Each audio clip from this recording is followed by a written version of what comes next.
आप लोगों के माइंड में जब भी एलियंस आए होंगे, उनके साथ डायनासोर्स कभी नहीं आए होंगे। लेकिन एक साइंटिस्ट, इनका नाम डॉक्टर मैट कैप्लन था, वो अपनी लैब में बैठकर कुछ रिसर्च कर रहे थे। तभी उनके माइंड में एक अजीब किस्म का सवाल आता है कि क्या एलियंस डायनासोर्स को देख सकते? अब ये सुनने में एक बड़ा अजीब सवाल लग रहा था कि एलियंस और डायनासोर्स, इनका क्या रिलेशन।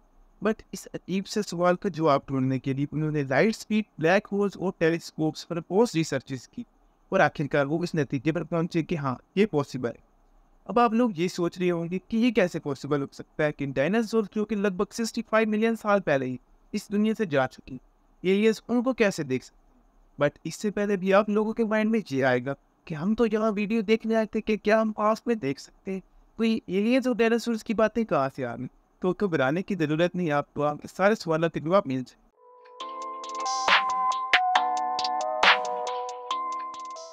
अब इमेजिन करें, आप एक बंद कमरे में हैं जहाँ हर तरफ अंधेरा है। अब आपकी आंखें तो खुली है, बट आपको कुछ नजर नहीं आ रहा क्योंकि वहाँ लाइट नहीं है।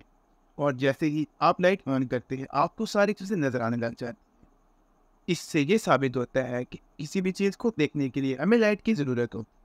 असल में होता कुछ यूं है कि लाइट किसी भी चीज को टकरा कर जब हमारी आंखों में आती है, तो हमें वो चीज नजर आती है, यानी कि लाइट के पार्टिकल्स में उस चीज की पिक्चर होती है।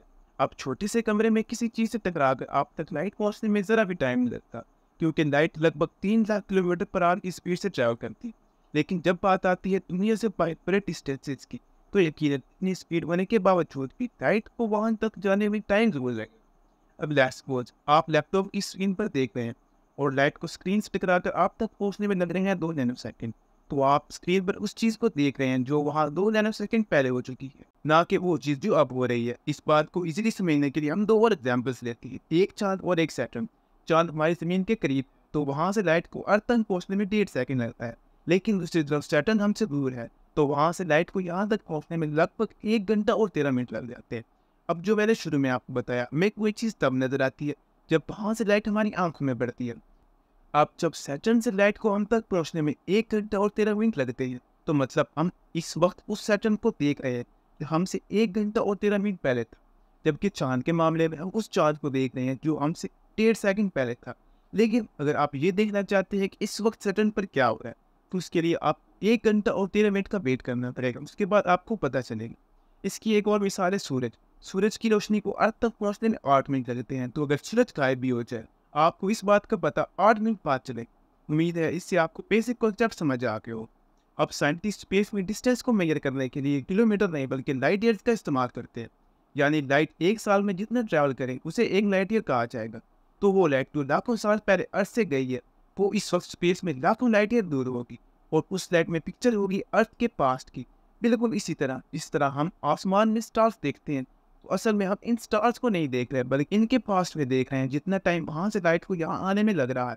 और ये स्टार्स हमसे लाखों लाइट ईयर्स दूर है। मतलब इन स्टार्स पर अब इस वक्त क्या हो रहा है हमें कुछ पता नहीं।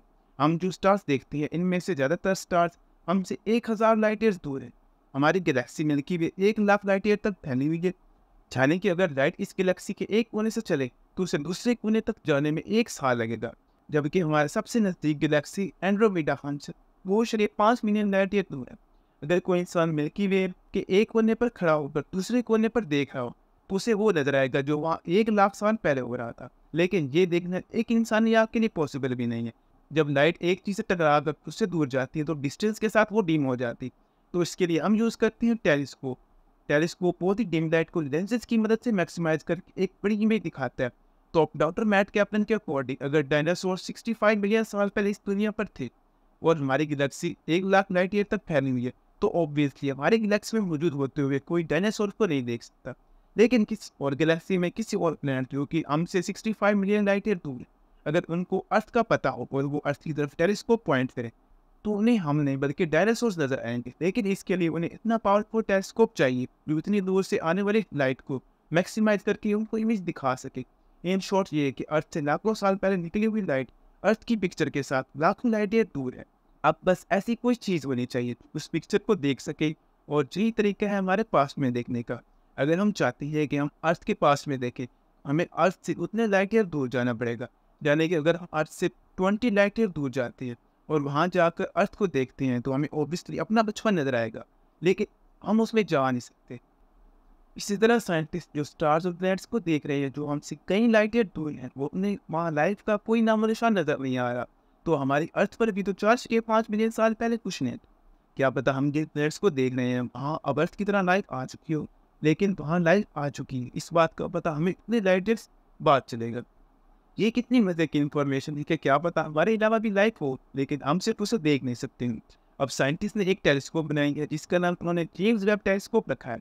इसको बनाने में साइंटिस्ट को 30 साल लगे और ये 13.6 बिलियन लाइट ईयर्स अवे देख सकती है।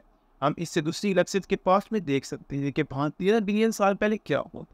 और इसको 25 दिसंबर 2021 को अर्थ से लॉन्च कर दिया गया था और ये अब अर्थ से 15 लाख किलोमीटर दूर L2 पॉइंट पर पास हो चुका है। तो यही थी आज की वीडियो। आपको वीडियो पसंद आएंगे।